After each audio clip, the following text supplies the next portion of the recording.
Hello, everyone, and welcome back to the channel. John Owen talks about sports and movies.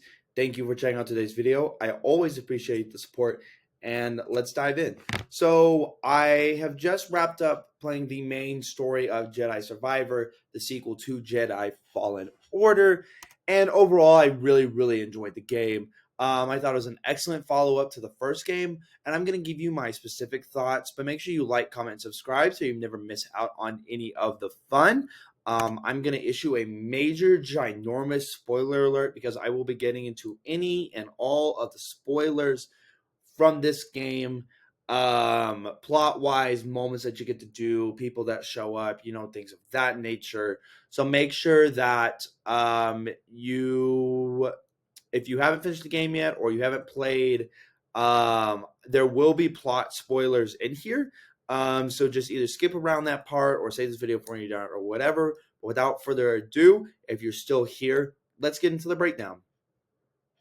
So my criteria are going to be gameplay, story, and characters. And so we're going to talk about kind of all three of these criteria, and this is how I'm going to kind of use to judge the game. So first, let's talk about gameplay. I think this game's biggest strength is the fact that the gameplay aspect, the actual things you can do while you're playing have been taken up to the next level. Which is what you expect. Jedi or Cal has now been kind of a full-fledged, fully out in the open Jedi terrorist, as they describe him in the game. Obviously, he's not a terrorist, but just a full-fledged, out in the open Jedi for 5 years. We expect his skills to improve and all those things. And I think what's really cool is that you keep all of your base skills that you have by the end of the game. So all of your force abilities, your wall jumping, your climbing, BD's abilities. So I think that's really good that you don't have to start over from scratch, because honestly, I'd be really frustrated with that. So you get all that base stuff, plus some new really cool stuff. The combat in this game is excellent. It really truly is a masterclass, I think, in melee combat. And honestly, you get some range combat too. So, you have 5 stances. You've got single blade, dual wield, Ahsoka Tano style, double blade, Darth Maul type style. You get a cross guard, Kylo Ren-esque lightsaber, and then you get a blaster stance where, you have a blaster and then it's a single blade. And so I think that's something that's really interesting and fun to use. It's definitely different. And all 5 of them are really good and useful in different situations. So, there was times where I was rotating through the game or, through the game where I was like, oh, like I'm going to run into this. I'll need this lightsaber stance, and things of that nature. And so I think that's really cool and really fun. I think, honestly, the parrying timer in this game is done a lot better. I won't necessarily say that it's easier, but I definitely got my parrying down a lot better in this game. So I think they kind of like tweaked that, fixed it up a little bit. And so that was really good. The level design of this game is incredible. Because the game allows you to do more, it expects a lot more of you. These worlds are a lot more expansive. They're a lot more open. You have to get really creative sometimes from whenever you're jumping from a wall to a wall or from the grappling hook to this, or, like, whatever. So you really got to get in your bag from a creativeness standpoint and from a puzzle standpoint, if you're going to traverse through this game. And I think this game level wise is a lot cleaner. I never got lost on a planet like I did on Godforsaken Zepho in the first game. And so, I think it's really fun, and I think it's really cool whenever you are able to you've got these big, huge, you go all up into the mountains of Kobo. There's a really cool action sequence on Jeddah. And so because the game allows you to do more, it expects more of you. It demands more of you. So you got to get really creative. You got to really think outside the box. There's a lot more verticality, horizontally, pairing your jumps with the dash, with the grapple, with this and with that, to get through the levels. And I think it's a really ingenious way to, test these new abilities that Cal has. Because, if they would have kind of kept the simplicity of from the first game with all the Cal's abilities, I think you would have easily breezed through it. But I think, because they knew that you were going to be more equipped, that you could handle more, and I really love that challenge. Um, Honestly, some of my favorite parts of the game were just maneuvering around. The climbing and kind of the adventure aspect almost of just climbing and jumping and running and doing all that stuff is really, really fun. And I think it's definitely one of the strongest parts of the game. Progression, it's very similar to the last game, with more skill trees. There's the survival, uh, lightsaber, and then force. Each lightsaber has their own skill tree. So the game kind of forces you in a way, maybe a little bit, to slightly specialize in, to the stances, because like you don't want to invest heavy in a skill tree on a lightsaber on one that you just don't use that much. And so I think, in that way, it kind of makes you specialize a little bit, but the progression's pretty much the same. I like the different types of abilities, and like there's no benefit in upgrading a lightsaber that you don't use. That's fine. Like I don't think I bought outside of like the first couple like single blade ones just because I didn't use single blade almost the entire game. um so the aggression is pretty similar. Traversing world. So in this game, added maneuverability that you get a force dash, and you get the grappling hook. And so you could already double jump and wall run and climb, but now you combine all that with an additional dash, which can take you so far if done right, and the grapple. So you can cover a very large distance if you double jump, force dash, and then grapple. And so I think it just is really fun, to be able to move around, and it really makes you feel. I feel like this game really, the last game does this well as too, but this game does even better of making you feel like a Jedi and all the crazy things they can do, combat wise, force abilities, all that. I think it truly is the quintessential Jedi experience from a pure gameplay standpoint. And Cal is on some absolute timing on this game. I mean, he's on demon time because these finishers in this game are brutal, brutal. And then story wise, Cal also has some pretty dark moments, which we'll get into. But I mean, Cal's not playing around. This game just took everything that was good about the gameplay in the first game and cranked it up a level. And I honestly think that's the game's best strength and a selling point all on its own. So if I were to rank the stances, I think all five of them you can use in any situation if you got good enough at them. It's just my personal rankings of the ones I kind of gravitated towards. So at number 5, I have the single blade, and I only have it at 5. It's kind of like the all around generalist blade, but like I didn't want to just use a single blade. I wanted to kind of expand on these options and really have fun with some different lightsabers that we don't see as often as a single blade. The number 4, I have the blaster stance. I think the blaster stance is good. I just didn't personally really use it that much. I tried, but I just didn't like the way it felt as much as these other ones. It's definitely an improved version of the single stance, no question, because now you get that ranged aspect, but I just think that there are some better options here. So number 3, I have the crossguard. So I think the reason the crossguard jumps the blaster stance for me is the amount of damage you can do off of a parry, off of it is really slow. It really is. And so it's not like the best in hordes or anything, but if you're fighting like a monster or a beast or something like that, the crossguard demolishes them. It absolutely destroys them because they got slow strikes and stuff like that. And so, you're parrying, it's easy to parry that. And once you parry, I mean, you can absolutely just, I'm talking, crank it in like 2 strikes and do an amass amount of damage. So I think using the crossguard is really, really, really good if you want to dish out a lot of damage, but I would not advise it for a boss fight or in hordes. But in other situations, I think you can absolutely destroy like a single one-on-one target with for a single one-on-one target that's not a boss. I honestly think the crossguard's probably your best bet. Kind of number two, we got the dual wield. So the dual wield is the completely most offensive um stance. It has the worst defenses.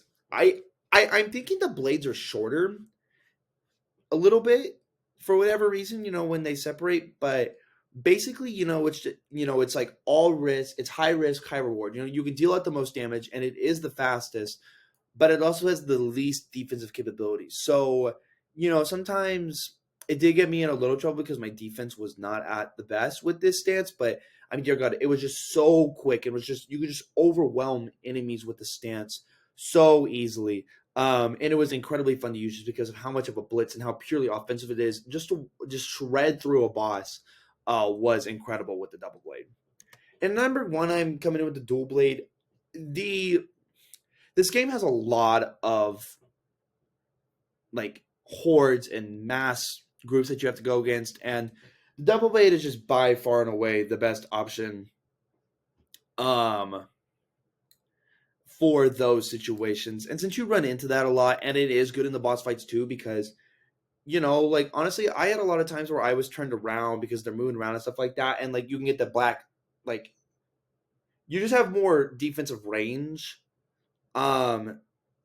Even if it's not the pure best defensive lightsaber, I would probably say it's second behind the crossguard. The crossguard also has an extended block stamina meter. Um, but the double blade, I think, kind of falls into being like a generalist with a little more high end and a little more skill than the single blade. And so I think for me, it's just the all around lightsaber, and that's why it checks in at number one. Story. Okay. I feel like the story was good. It was good. It was definitely good. Um, I don't think it's quite as focused as the first game. I don't think so. I was not quite as entertained. And I think that's just because I don't even think that the stakes are lower. I think it's just what they chose to do for the villains in this game. It just doesn't reach the highs. It's really, really, really, really good. Truly, I truly mean it. I truly mean it. It is a good story, but I just don't think it hits those highs because the villains are not as much as a threat to me as the ones in the previous game are. I just don't think it hits the absolute highs that it can. Um, and so I don't think it's quite as focused, and I don't think it hits quite the highs of the first game. But it is a really good story overall, and it's definitely good enough, especially coupled the um with the excellent gameplay and combat of this game. Character moments and story, while there maybe not are quite the highs, I think there's still some really cool moments. I mean, there's still some like really excellent moments. Cal struggles with the dark side of this game, and we'll talk about that a lot. But he gets. I mean, whenever you're able to play as Seer on Jedi, I mean, that was absolutely incredible. Uh, that was incredibly insane. I mean, it was through the roof. That was so fun.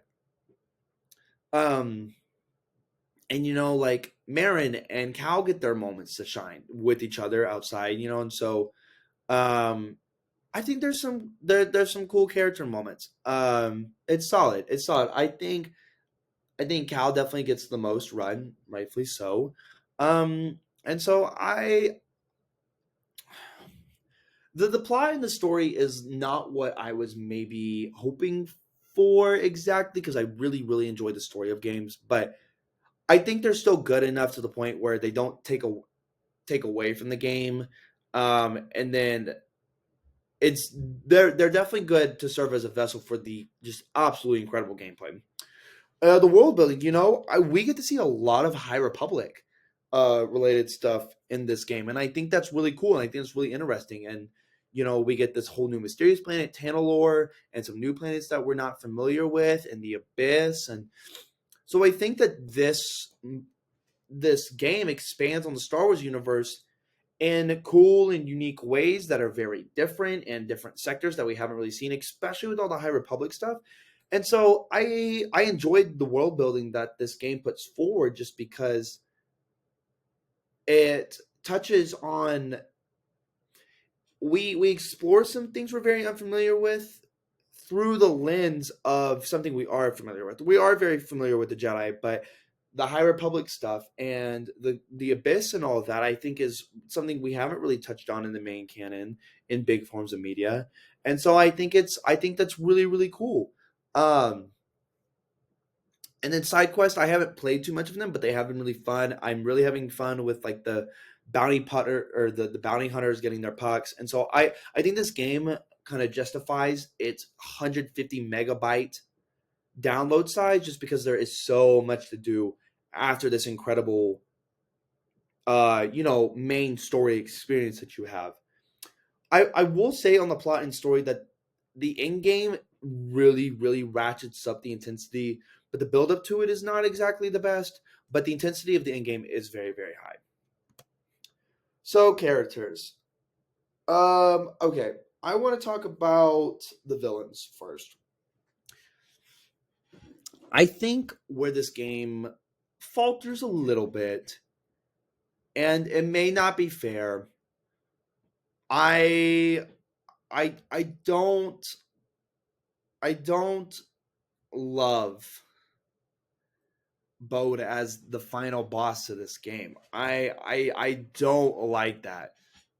And there's no replicating that Darth Vader final fight. But I didn't find Bode or Dagon or Ravis or the Bellum Raiders anywhere nearly as antagonistic or as much of a threat or as interesting as I did Trilla. I just don't. So I think they all three all check in below her. And so especially because like Trilla was an awesome in boss fight.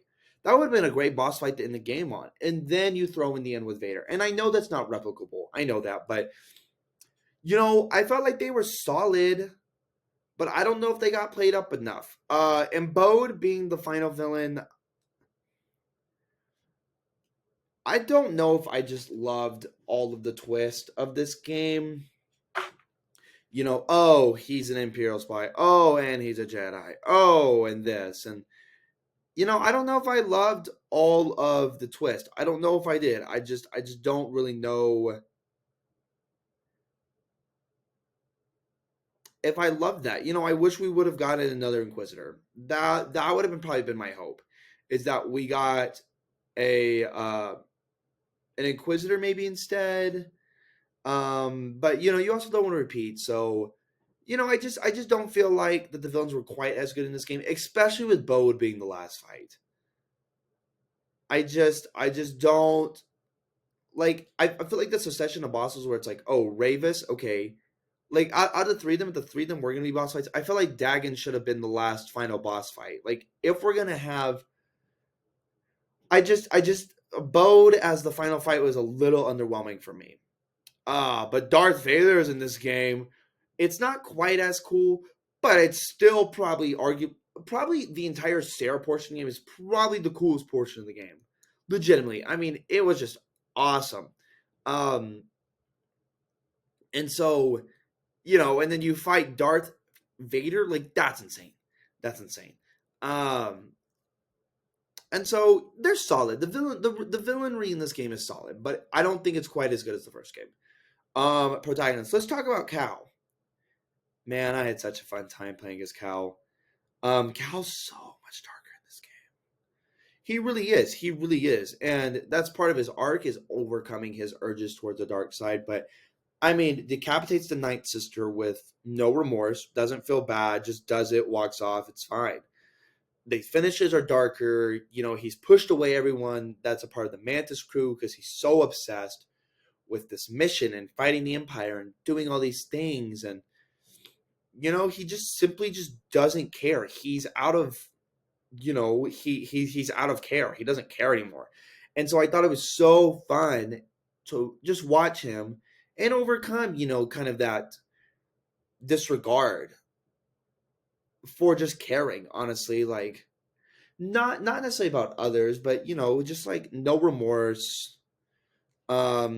he just was like, well, you know what? Like, this is all what's important. Watching his priorities shift was really cool. And I loved getting to play as Cal. Side characters are great, just like they were in the first game. Seer's death hit me pretty hard.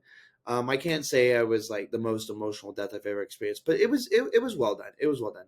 Marin, Grease, BD1, Master Cordova, so cool to see him. Doma maybe Z was a funny little kind of droid that we've seen archetype before of kind of like an eccentric droid, but like it still works. It still works. I'm trying to think who else as a side character in this game that's relevant. Thank God. You know what? All that matters is it wasn't Saw Gerrera. That's all that matters is that it was not Saw Gerrera. But overall, I think the game's got a really, really solid cast of characters. Great protagonist, great side characters, slightly less strong villainry as compared to the first game, but overall, it's a really good cast of characters to go with, a good story, and really, really excellent combat and gameplay. So overall, improving on gameplay elements while still maintaining a good enough story, Survivor proves to be a worthy successor to the first game. With wicked combat and excellent traversal capabilities, this game is truly a great first-hand experience of what being a Jedi should feel like. I give it a 9.5 out of 10. May the Force be with you. So thank you for checking out today's video. I always appreciate the support. Make sure you guys like, comment, subscribe, just like I said earlier, so you never miss out on any of the fun. And check out all the linked content. And you guys have a great day. Thank you.